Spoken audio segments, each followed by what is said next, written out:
Well, you also, in North Charleston, in the Scott killing, had the officials moving so quickly and Very so quickly. unequivocally. Yeah, Mayor Summy really moved on that. I mean, before the news media even caught up with the story, the officials had already acted, suspended, then arrested Slager. And I think that was a demonstration that people could have faith in their elected officials and in law enforcement. I don't see anything near that tension. I am delighted by that. As shocked as the crime was, when you get in the arc of history, this will be recorded as one of the most terrible racial murders in the 21st century, certainly.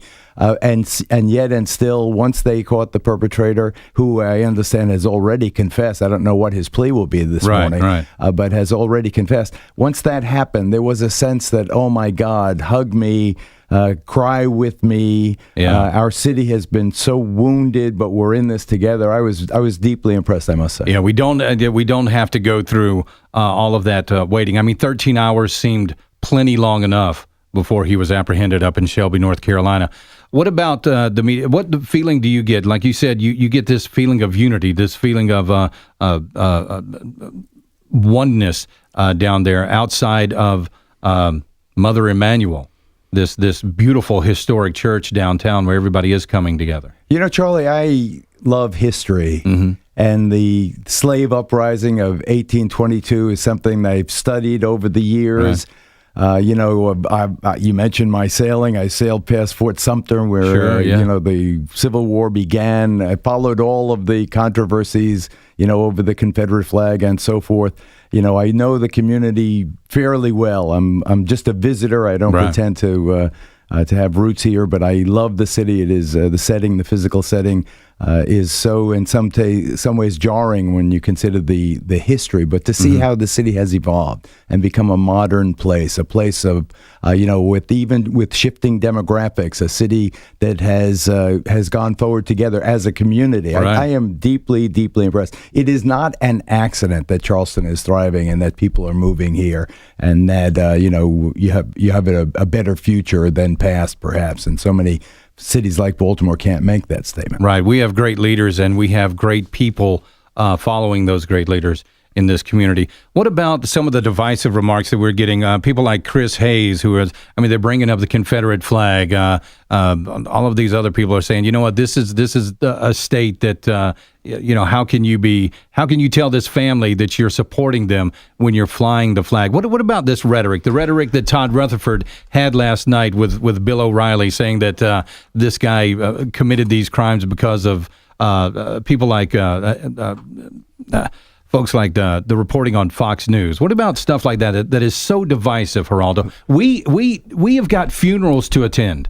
We've got memorial services to attend, and we don't need the media coming here raising those kinds of questions right now. I believe that you are absolutely right. Where are we right now?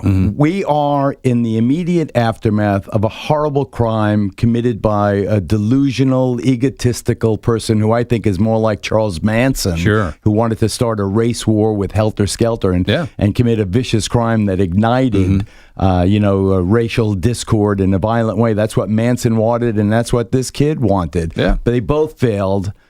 This kid even more utterly than Charles Manson did, and that is the triumph of Charleston. And I think Charlie, you're absolutely right. That is what we should be emphasizing right now, that Charleston has been wounded grievously by this act, and yet Charleston will go forward together. Now, as to the attack on Fox News by the local politician, saying that this man was probably motivated by what he hears on Fox News, I thought that was so intellectually sloppy, and like the comments about the Confederate flag, it is so easy to make a blanket charge like that without consideration for what exactly happens. Nobody knows what motivated this person. He certainly wasn't watching my program on Fox News. He wasn't watching O'Reilly. He wasn't, I don't know what he was watching. And to generalize about Fox News being one size fits all is the same way they generalize about the South or about Charleston. It is so, so easy to level a charge like that. It requires no intelligence. It requires no research. It requires really nothing other than the desire to lash out at someone that you probably don't like for other reasons. Very lazy statement. Totally. Very lazy statement. Well, thank you for being on the program Charlie, today. come on mine now. I will do that. I will certainly do that. It's 8:51. Geraldo Rivera right here on the Big Talker, 1250 WTMA, WTMA.com.